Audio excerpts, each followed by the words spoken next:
So on the show today, we're having a personality focus. Somebody, a superstar, footballer, plays in the MLS. Someone's guessing, who could it be? Who could it be? Yeah, don't worry. You never know. He'll be joining us today on the show, so don't go anywhere. It's going to be an action-packed edition of the program. So, guys, that's about what we're discussing this morning. Yeah.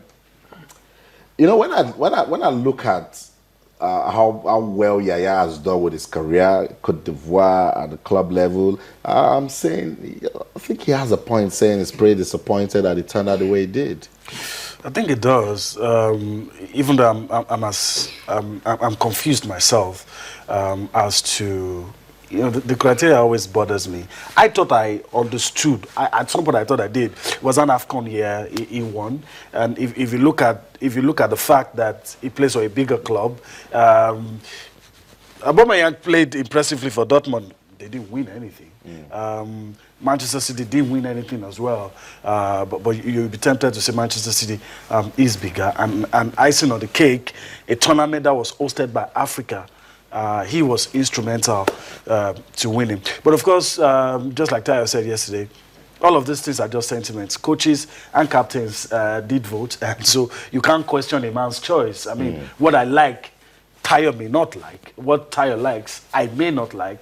And that's why we have what we have, you know. And sometimes these choices do not follow logic. It doesn't, you know. So I would have thought Yaya Toure, Yaya Toure should have won, even though somewhere in my mind, I didn't want him to get to 5. Why? Because why? If the man If you believe he deserves it, then why you? Yeah, it's just, you know, that's why I said sentiment. Sometimes you get it all mixed up. You get, on one hand, you want him to win. On one hand, you just You're don't saying want why is it dominating African football? One person, straight take all the way. But we're wait to see. Fresh face, fresh face is good. And so, Austin, just to say, okay, yeah, that's the round, that's the List of winners. The winners on the night. Aubameyang, African Player of the Year, African-based Player of the Year. No Nigerian in that category. I mean, that's a very disappointing one for me. The Tanzanian Bwana Ali Samata, he plays for TP Mazembe. Yes, yeah. You would understand why. You would understand why he won the first award. Tanzanian to, okay, first Tanzanian to win the award, but there's another Tanzanian in that TP Mazembe team. So both of them are the first set of guys to ever get their hands on that trophy. So what a shame that we're not going to be seeing Samata at the chance because his country didn't qualify. Well, talking about the Women's Player of the Year, Gaëlle Angemot. We talked about her 2-3 days ago. Great World Cup. Great World Cup, great player for Cameroon. And, you know, we said it yesterday, some of these awards, with the preceding award, you could always know what happened. So if a player from Cameroon won, you always knew that they might win the Team of the Year. Player of the Year. That was a no-brainer. Yeah, I don't think there was any Victor Osimhen, well-deserved. 10 goals at the FIFA Under-17 World Cup. It's a record, and this guy's got a great upside. He's managed properly. I'm looking at Osimhen in the next 3-4 years playing at the very top of European football. And I hope that in years to come, we will not have to hit our awards. We've said a lot of good. He's a complete striker. A striker that uses both feet, good in the air, good height, pressures the defender, good with both feet. You know, some strikers can't score with both feet and they're not good with it. He has neat footwork. You know, it does a lot of things with the ball, gives you a lot of options, and I'm not surprised in any way. That's why I said he's got a great upside, and hopefully the managing well, he's got great management, and actually I just hope in the years to come, he will go down the line of players like we have examples and Chrysanthos and you know, Femi Okpabumi and the likes. Hopefully that's not the case for Victor Osimhen. Most promising talent of the year, Etebo or Genekaro. What more can you say? Great AFCON tournament, top scorer. Stepped up when the country needed him. Absolutely, He took charge. He took charge. And the lesson. I like that phrase, The lesson here for me is when you get your opportunities, just use it. And that's what this man has done. You know, he was a member of the Chan squad as well. Not, you know, he didn't play a key role there. But, you know, with this performance, a lot of people actually wanted him to go to Chan. Go straight into that. you know, the into team. that team. But it wasn't meant to be. But it wasn't meant He's to going to be. get his chance definitely in future. Yeah, even in the main team as well. Exactly. And going into the AFCON Under-23 championship, Junior Ajayi was all about Junior Ajayi, Taiwo Awoniyi. But this guy just came up and trumped everybody. That's why I said he took charge. He took charge of the game when we were beginning to doubt the quality of the team. When we say they're always conceding, and then the guy just popped up. Then he gets the ball and runs half the length of the pitch. Well, let's quickly talk about the coach of the year. Yes. Avrenard setting a new record. Yeah. First coach to win it with 2 different countries. Let's not forget he did it with Zambia. Now he has done it with in an AFCON year, definitely. That was a no-brainer as well. No prizes for predicting that, right? Yeah. So I'm not surprised. I'm just pointing out the fact that he's done it with 2 different countries. In an AFCON year, whoever the winning coach most times always end up being the coach of the year. Still on Renard, he left Cote d'Ivoire after winning that tournament and decided to go and try his hands on club management. Went to Lille, didn't exactly work out for him.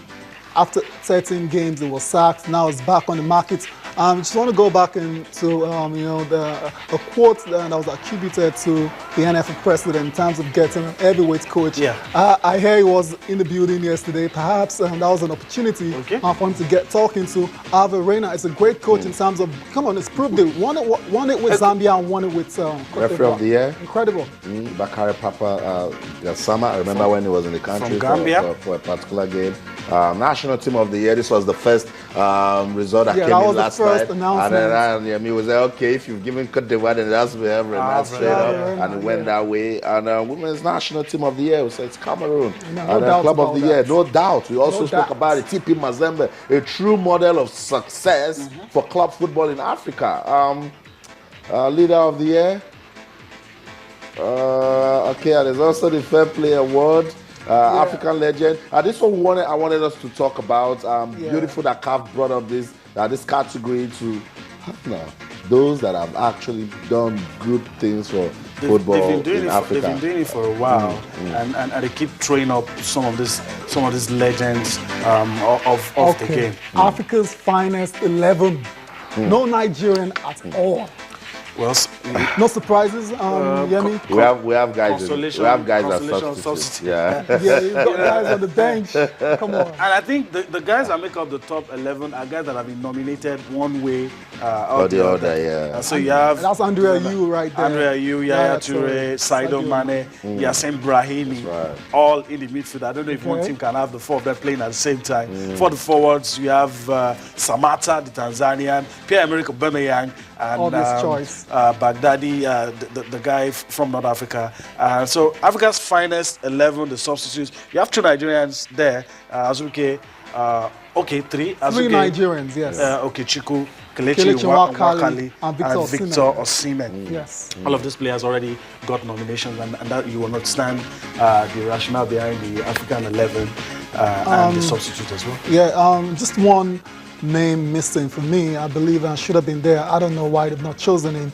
Riyad Mahrez is had a great time for Leicester, Algerian international, but he hasn't made the list. But he doesn't take anything away from his talent at all, Austin. That's right. So if you leave this to me, I can even pick up Sadio Mane, a fantastic striker for Southampton. He made it, but anytime, any day, I'll shortlist him. Surely. Because I think he's a So that's well deserved. That's right. And then this guy that we're watching now, we cannot stop talking about him, Victor Osimhen. He scores all kinds of goals. Yeah, good prospects for not Nigerian football, African football. Everyone watching to see the next step for this guy. I think with a lot of support and, not just support, counseling. That's composure right there to pick the goalkeeper 1v1 situation. See, I always believe that a good product sells itself. Earlier when I was describing him, I was trying to say, I might say too much, but you look at these goals again, then you realize that there's no adjective too big to describe what this young man is able to do with the ball, his composure, his space. I've not said all those ones before. The trickery, the football brain that he has, considering his age. I mean, you just have to give... And that man as well, Victor Genekaro Etebo, man.